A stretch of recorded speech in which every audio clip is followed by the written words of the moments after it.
My male boss didn't know I own 90% of the company's stock.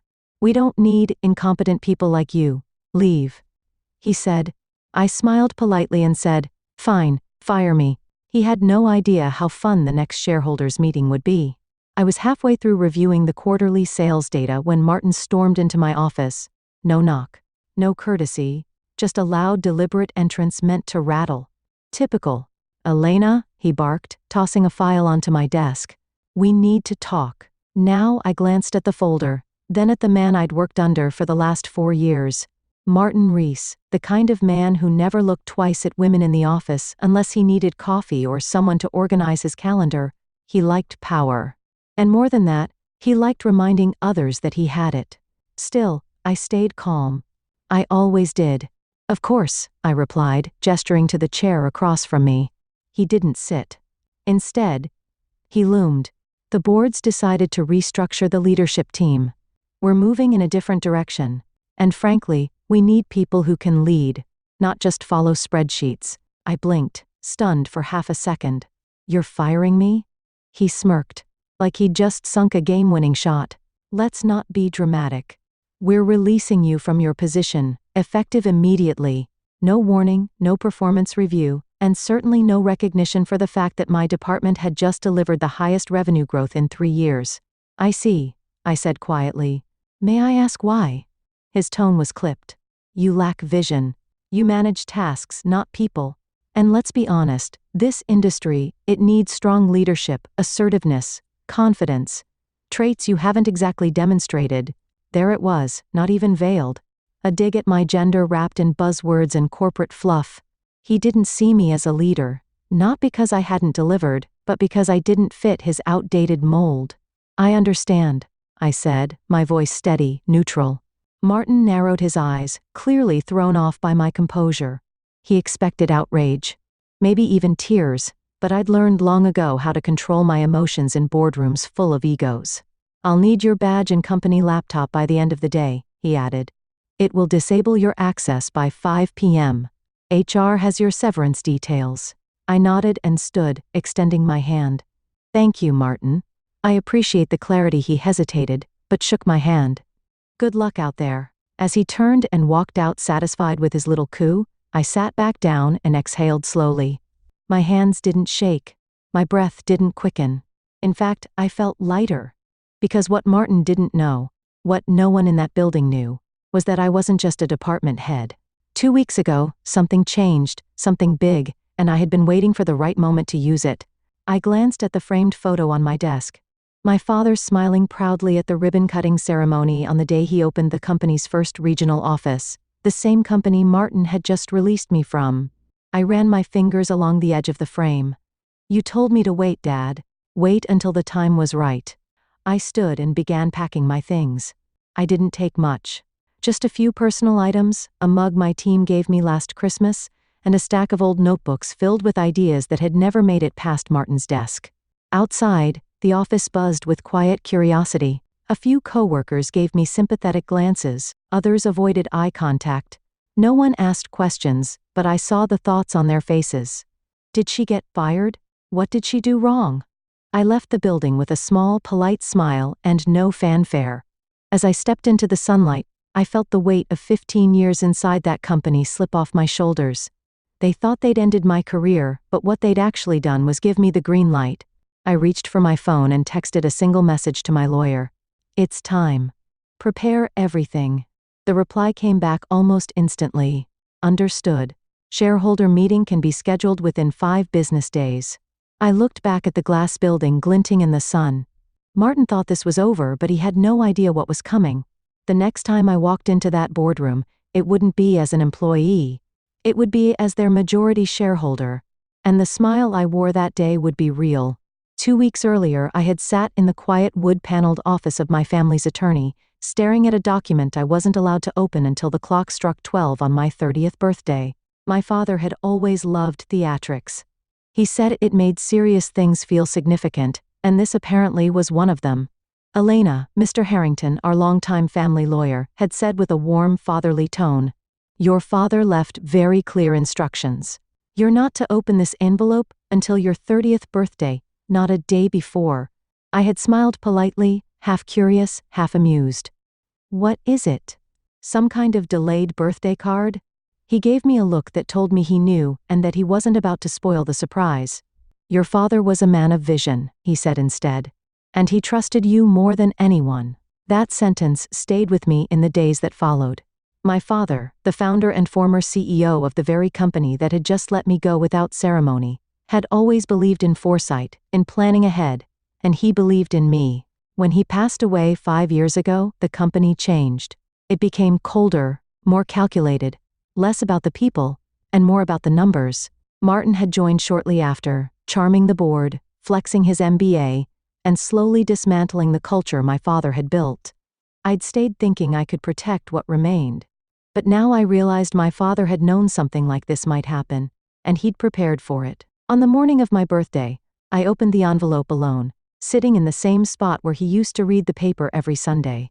Sunlight streaming through the window, a quiet warmth in the air. Inside was a letter and a formal document with embossed seals. I unfolded the letter first. It was handwritten in my father's neat script. Elena, if you're reading this, you've turned 30, and that means you're ready. I never doubted it, not for a second. You've spent your life working twice as hard for half the recognition. I saw it even when you thought I didn't. I saw the sacrifices, the late nights, the integrity no one else noticed. I also saw how the company changed after I left, and I knew there might come a time when you'd need more than a seat at the table. So I gave you the table. I paused, blinking hard. My hands trembled slightly as I turned to the document behind the letter. It was a trust agreement, filed and notarized. According to the trust, 90% of the company shares my father had retained when he stepped down had been placed under my name, held until I turned 30, with full voting rights activated immediately, 90%. I read it 3 times, then once more just to be sure I wasn't dreaming. I wasn't just a shareholder. I was the majority owner, the controlling shareholder. My entire body buzzed with disbelief, adrenaline, and something else. Power. Quiet, measured, undeniable power. I called Mr. Harrington immediately. Is this real? I asked, barely able to get the words out.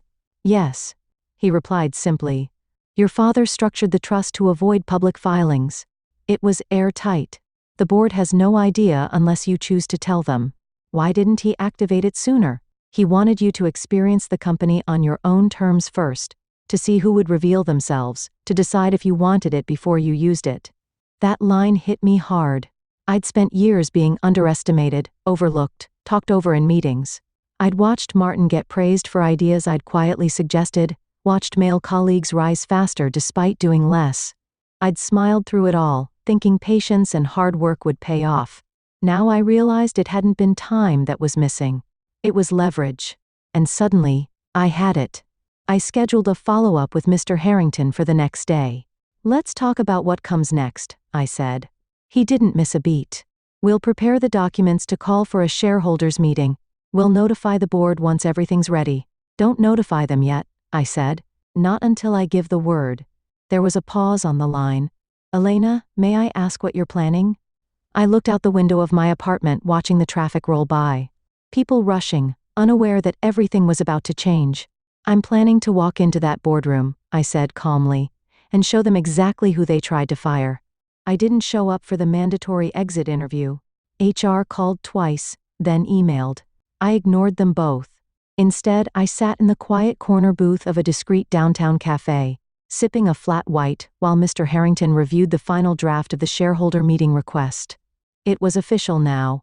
On paper, I held 90% of the company's voting power, a legal and financial reality Martin would never have seen coming. You sure you're ready?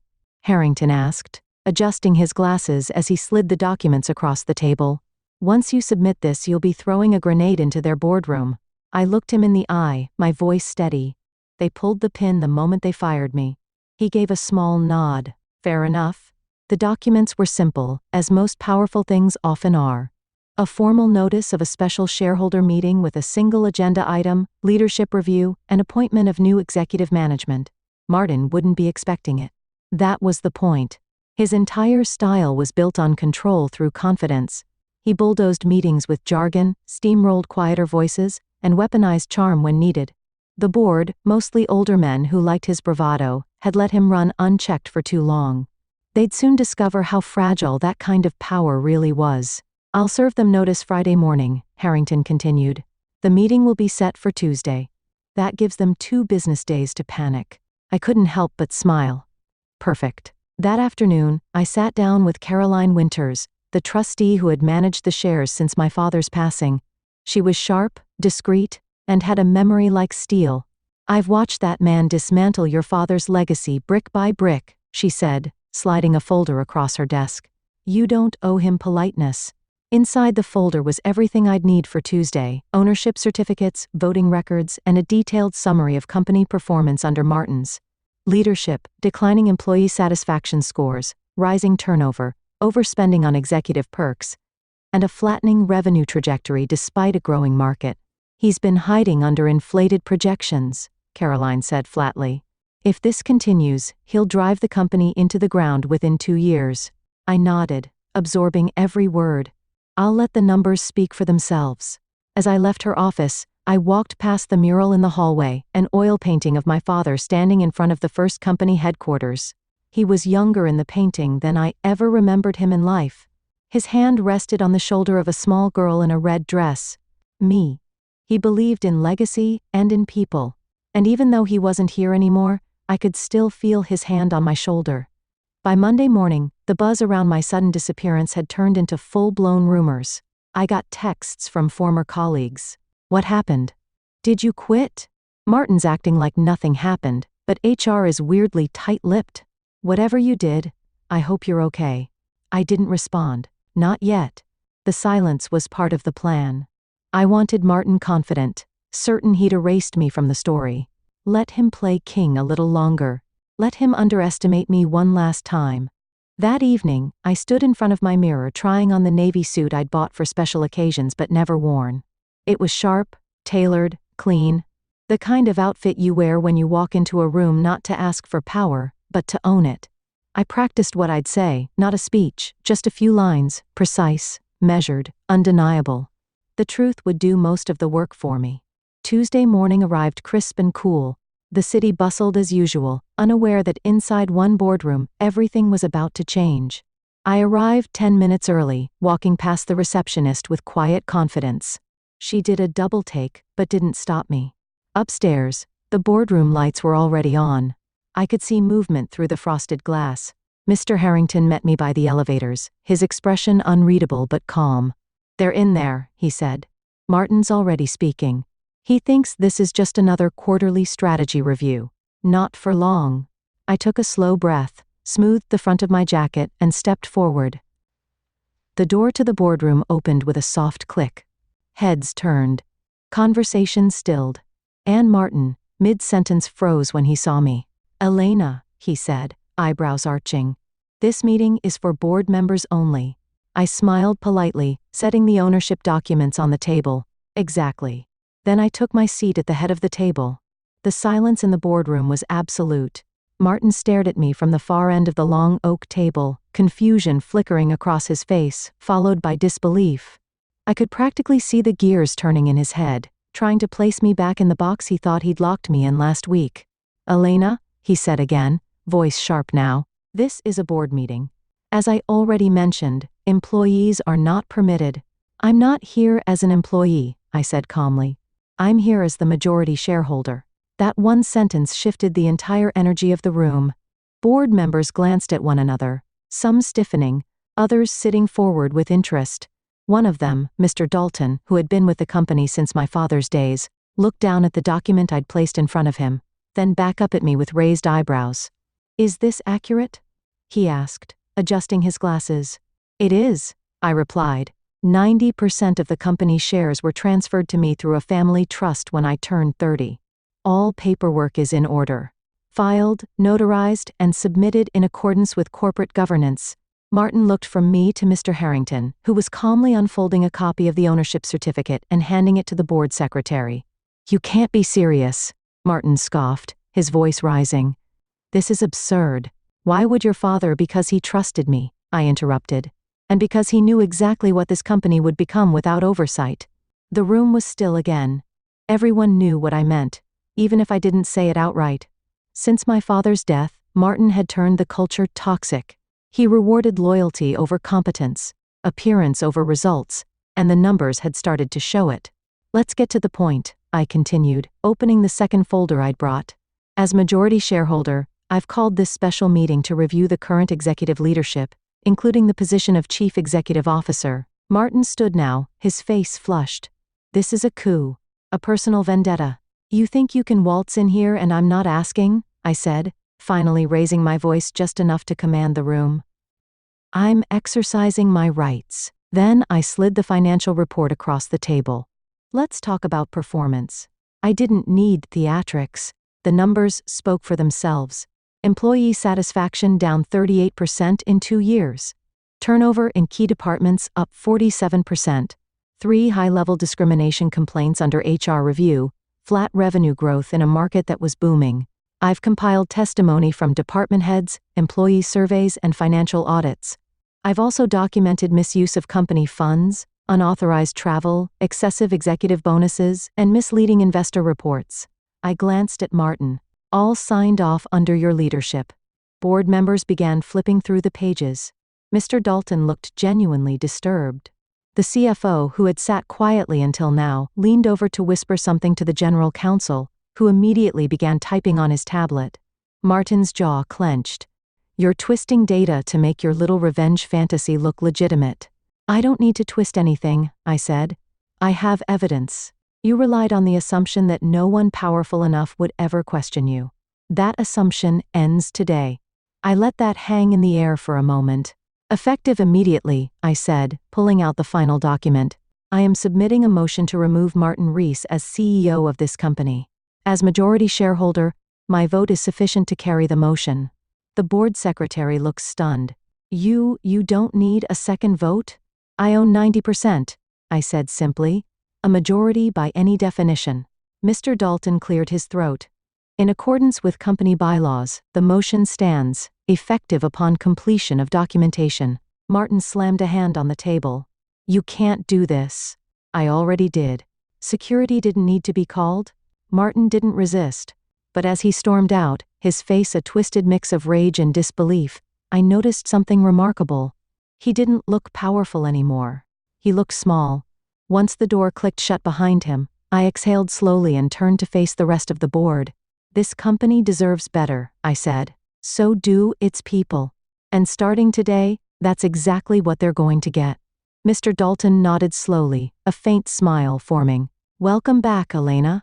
By the end of the week, Martin's nameplate had been removed from the CEO's office door. I didn't move into the office immediately.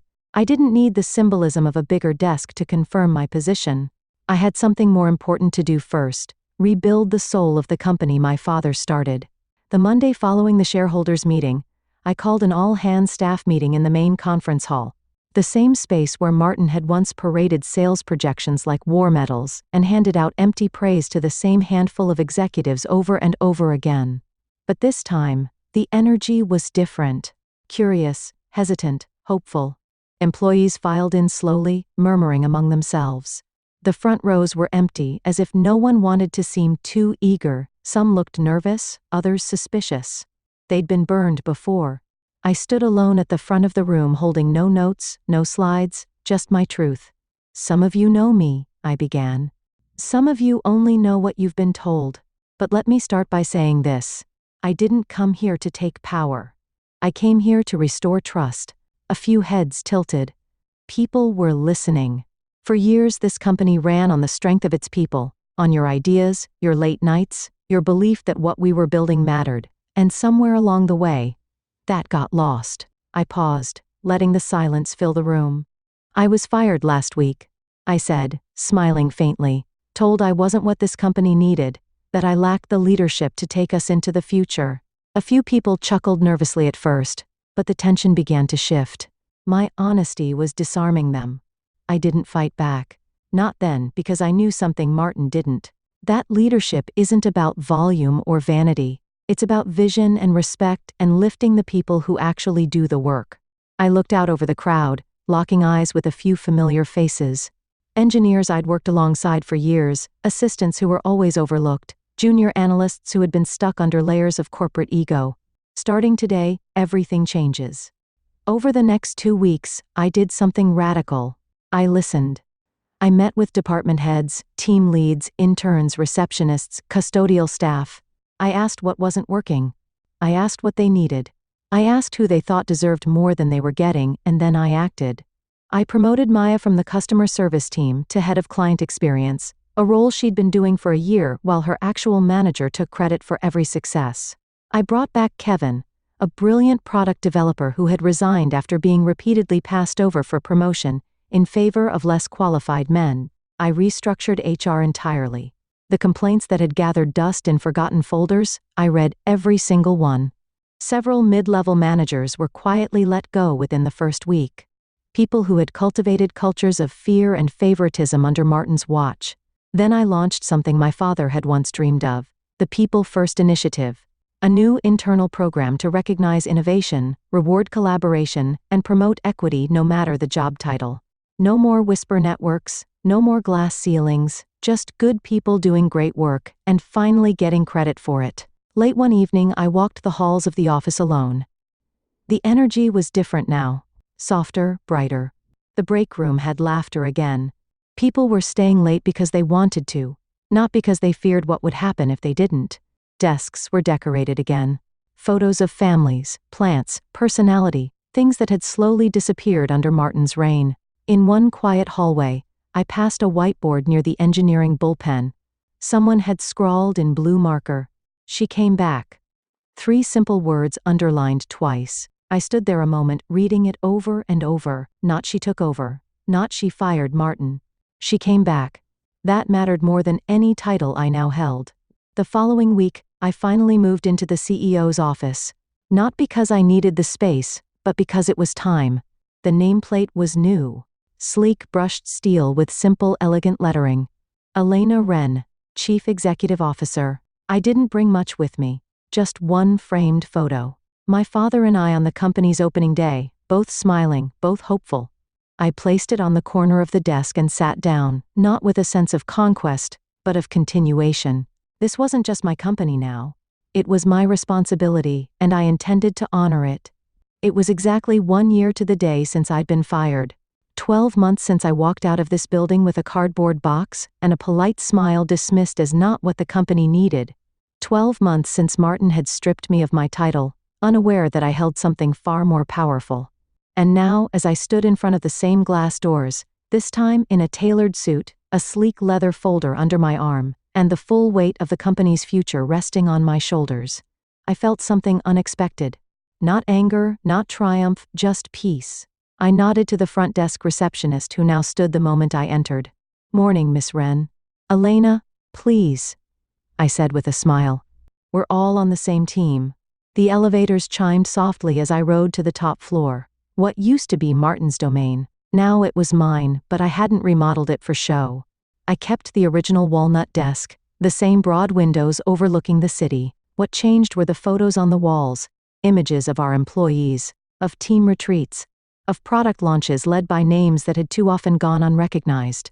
And on the far wall, directly behind my chair, hung a large portrait of my father, not as a monument to him, but as a reminder to me. I sat at my desk, opened my laptop, and began reviewing the quarterly report. It was our strongest quarter in 5 years.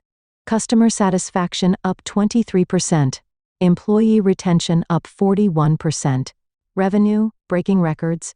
But what mattered more was how we did it. Ethically, collaboratively, transparently. The company culture had shifted.